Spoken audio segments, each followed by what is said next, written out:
I have the capacity to love men as much or more than women, and I am not a homosexual.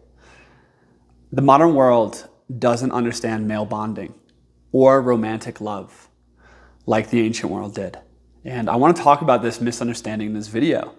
And the fact that I think what we're chasing in romantic love, we are supposed to fulfill through comrades in many ways, through our community. So let's talk about ancient Greece to start with. Alexander the Great, he had a best friend, Hephaestion. And Alexander and Hephaestion were like two peas in a pod. They grew up together training. They studied under Aristotle together. They conquered the world together. They went through everything together. And Alexander loved Hephaestion just as much as Hephaestion loved Alexander. And the modern world can't grasp that Alexander loved Hephaestion more than his wife. Hence, they think Alexander was gay.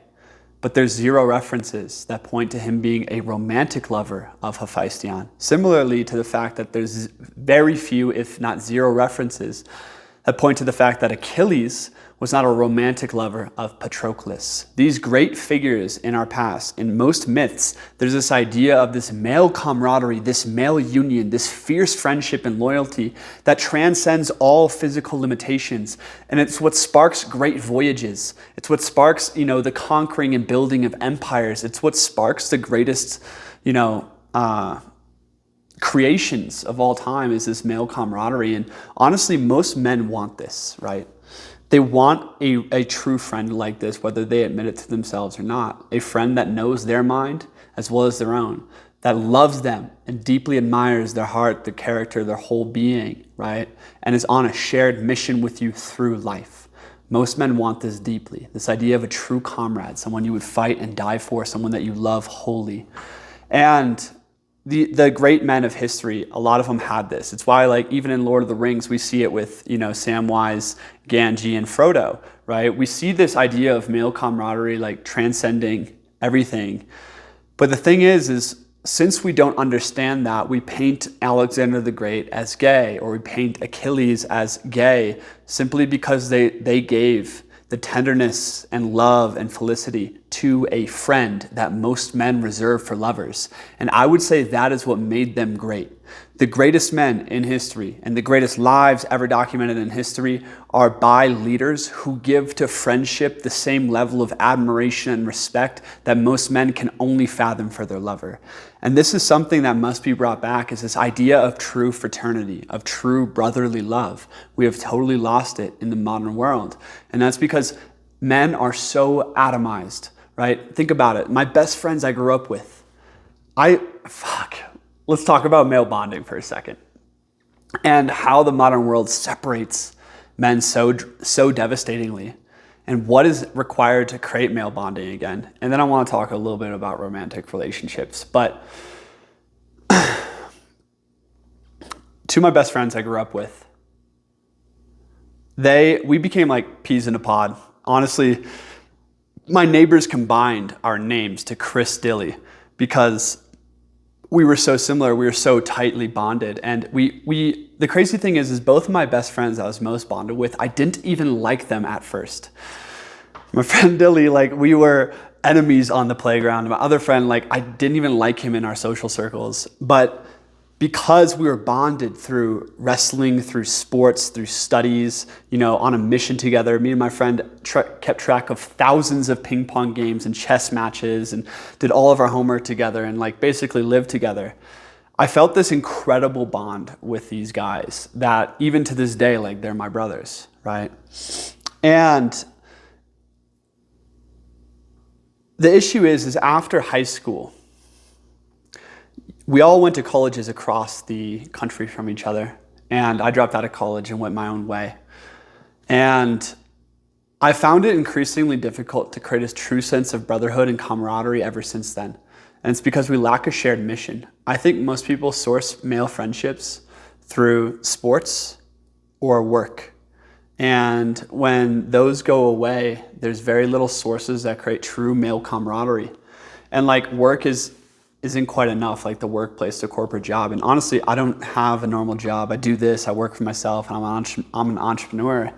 And creating male camaraderie, again, is really difficult because men don't create deep bonds through just talking, in my experience. It's not just grabbing a beer and watching the sports game on Saturday or doing a barbecue on Sunday or just like hanging out. Like, I really bonded with those two men because we were on a shared mission together. We'd hang out and often not even exchange words. We would just like get to work and then compete. But we were so damn bonded.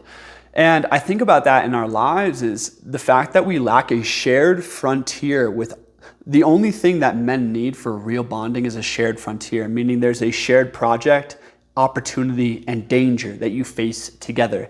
It's like you throw a group of random men into a frontier where they have to like face polar bears and build a house and like build safety and gather resources. They're gonna be so bonded by the end of it.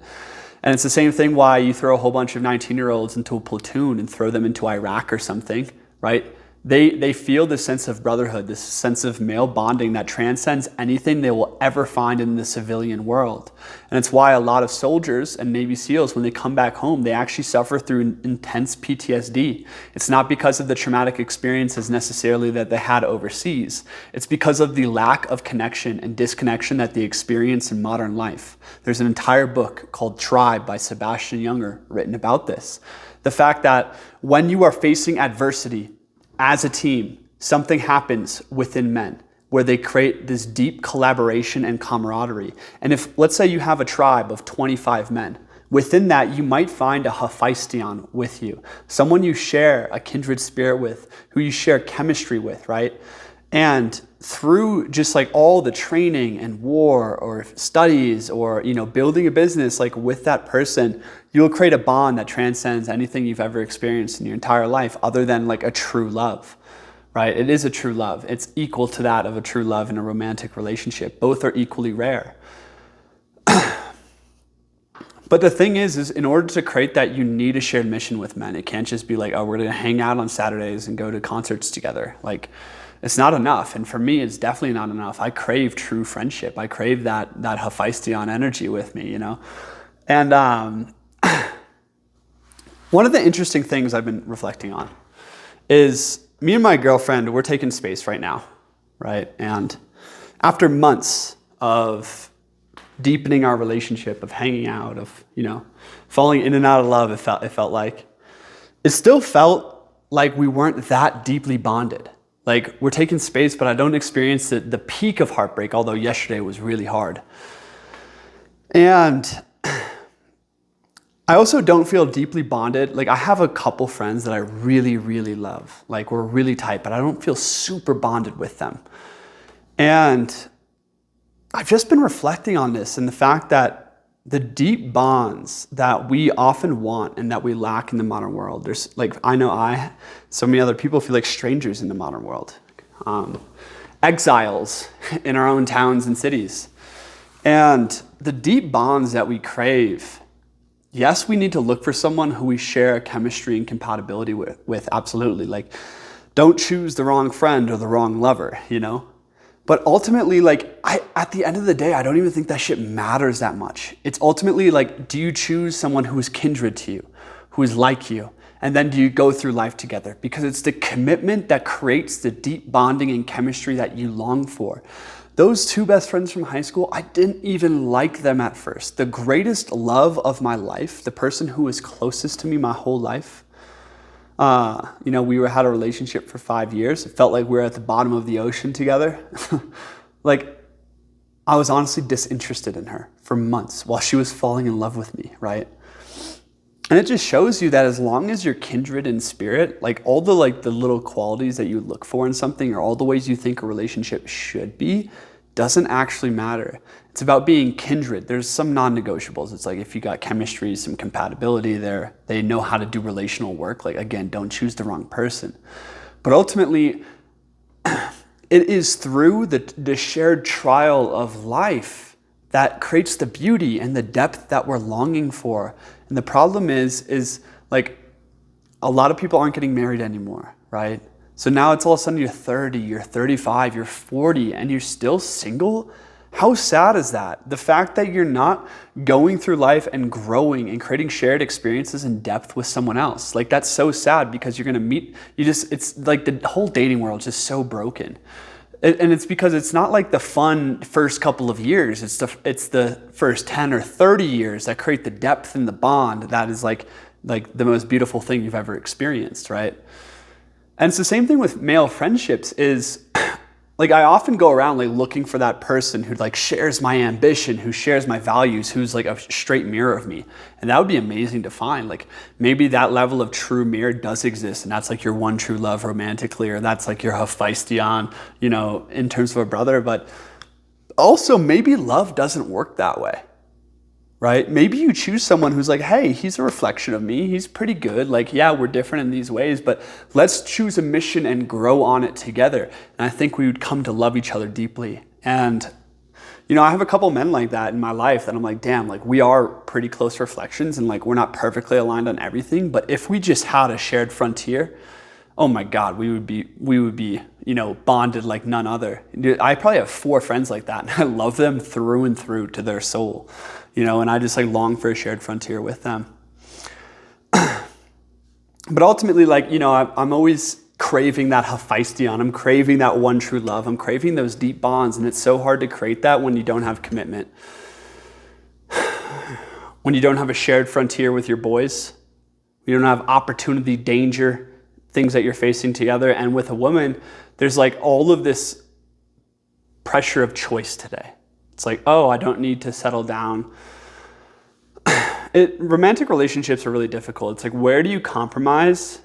Like, where do you compromise, and where do you just go all in? What's the non-negotiable? What's most important to you? And ultimately, I don't know. I feel like there's like this fantasy romantic book playing in the psychology of the masses. This like romanticism left over from that era, that says like, love is this like beautiful magical process of falling. And yeah, like it could be, but I don't know. I really don't know. The people who have experienced that, did it last? Are you still together? And also, like, the deepest love of my life, it didn't feel like that at all, but holy shit, did I love her. Like, So I think we need to have a conversation about bonding, male camaraderie, and romantic love. And honestly, if I found a woman who was an amazing teammate and we just had a great love and chemistry between us, that's enough. Because I'm going to have a pack of brothers doing incredible things into the world, and I'm going to love them more deeply than most people have ever loved a friend. And like, I think this is a goal we need to revive, and that's brotherly love. Thanks for watching. My name is Christian. If you want to talk to me one-on-one or join my men's academy, we're creating camaraderie, connection in there. And also, I do work with men one-on-one on things like relationships and business. There's a link below to talk to me about that. Also, everything I just spoke in this video was based on the article I just wrote for my Substack. Go join my Substack, link for that below too. Just really raw posting on there. Anyways, what's your thoughts on this?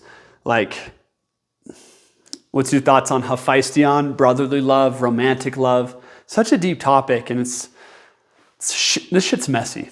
It's not like a romantic, fairy tale. This shit's all messy. Let's figure it out. Peace.